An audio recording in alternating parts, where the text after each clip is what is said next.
Coming up, SUV into a supermarket just where a driver slammed into a wall near the store entrance midday in Maryland. Shooting outside a business in Northern Virginia. Police say that a man was arrested after shots rang out in Fairfax County. What do we know after a gun was found lying on the pavement?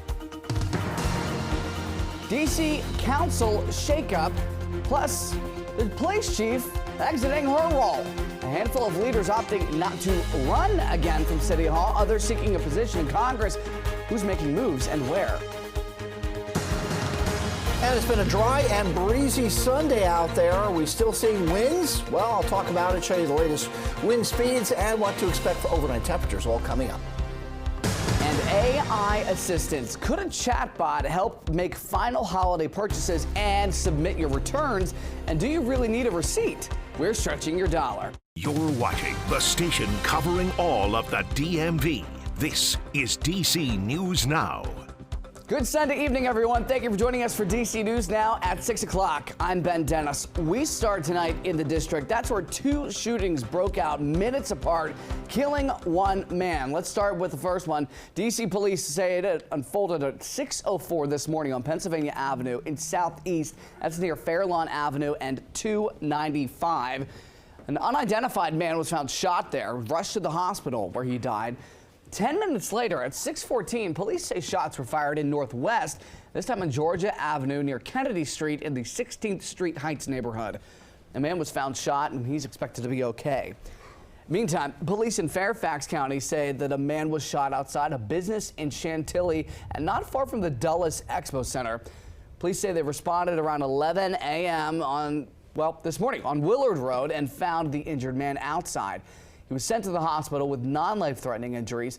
Another man was arrested on scene. No word what led up to the shooting.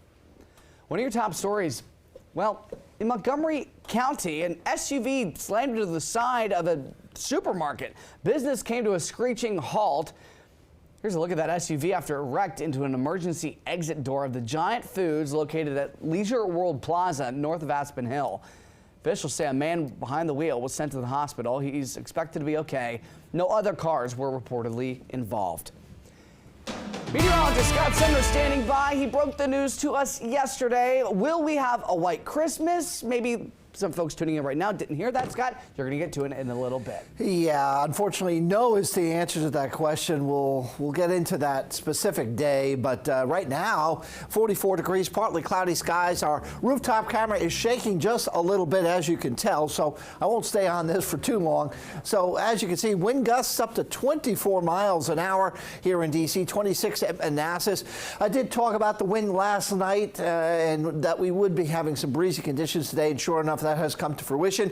Kaiser at 26 miles an hour as we speak, 20 miles an hour up towards Martinsburg and Hagerstown. Temperatures, the winds will relax tonight. The temperatures will fall tonight as the right number is the average low, overnight low, so we should be hovering around freezing.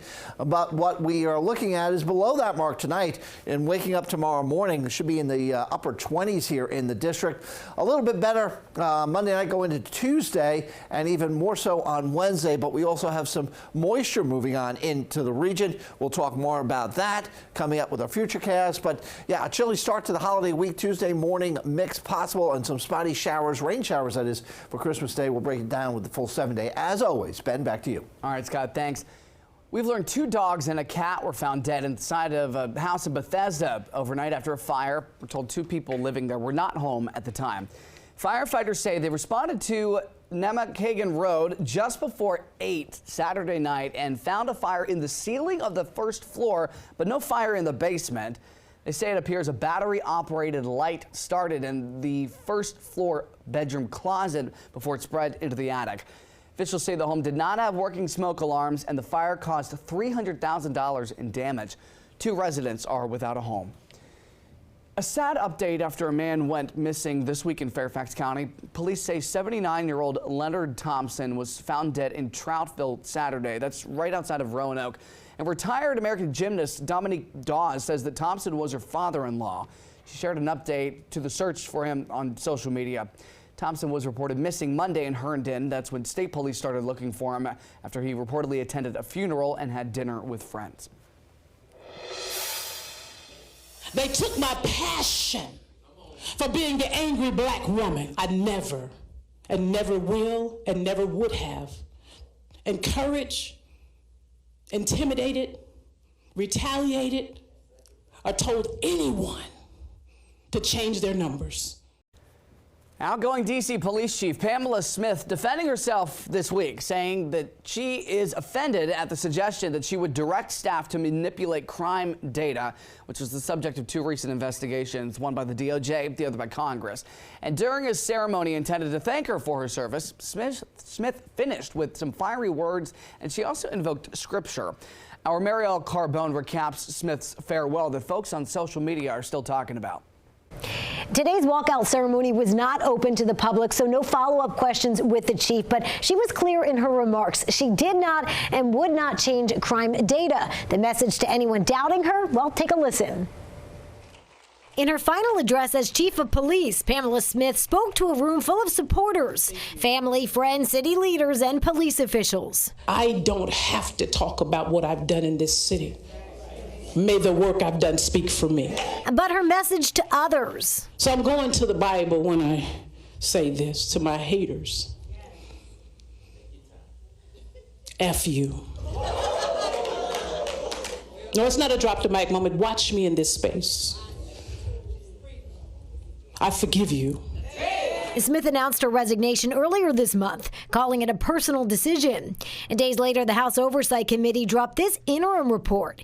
In it, accusations that Smith created a toxic work environment and pressured officers to manipulate crime data, making the stats look lower. Never would I, never will I ever compromise my integrity for a few crime numbers. I said it and it's on the record. Never would I compromise my love for God, the faith that I had in this city. Smith started as chief in 2023. That year, the city saw 274 homicides. In 2024, the number dropped to 182. And this year, there's been 126 homicides. The same folks who said in that report that they changed their numbers. The report is very clear. I did not direct anyone. You should investigate those folks. And Smith's official last day is December 31st. Jeffrey Carroll has been appointed interim police chief. He'll be sworn in sometime in the new year. In the studio, Marielle Carbone, DC News Now. Our thanks to Marielle.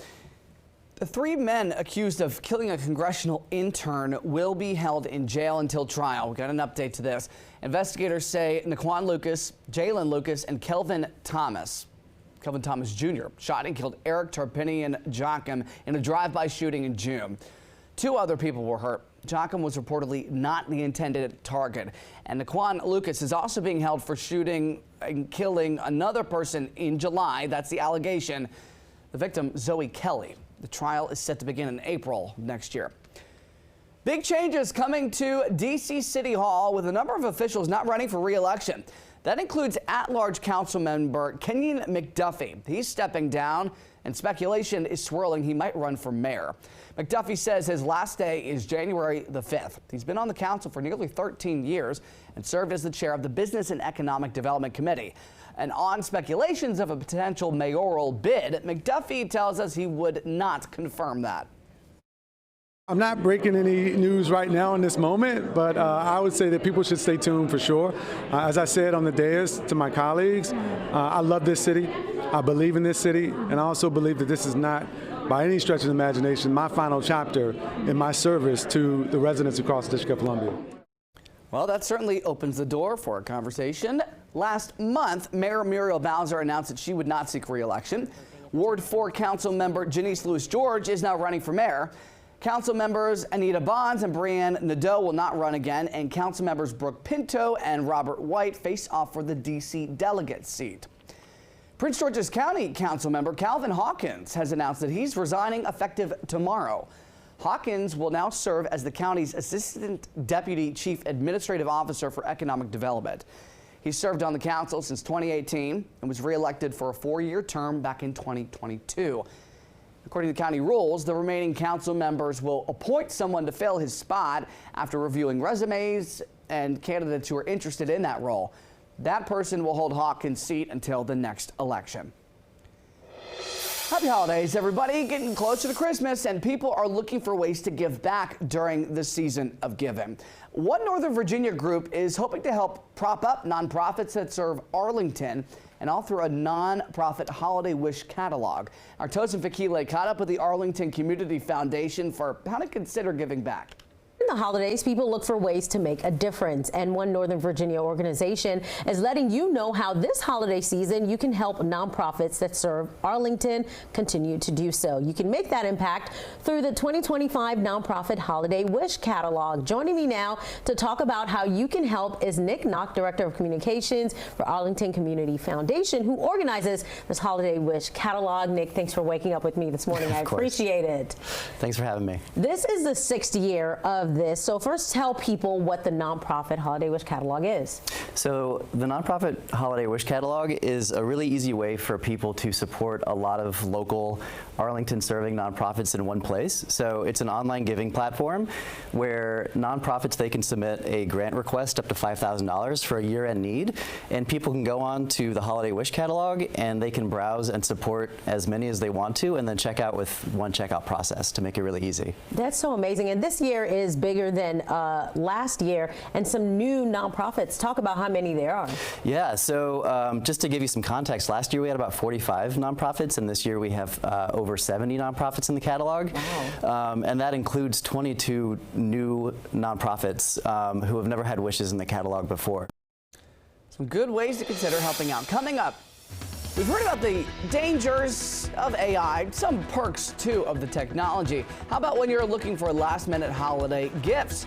We're stretching your dollar with how chatbots could work to your benefit. And later, a menorah lighting took place in Maryland tonight to celebrate the last night of Hanukkah. How the community is coming together and honoring those lost in the tragic shooting in Australia. Time now, 6:12, taking a live look at Reagan National. Scott Sumner has your full forecast after the break.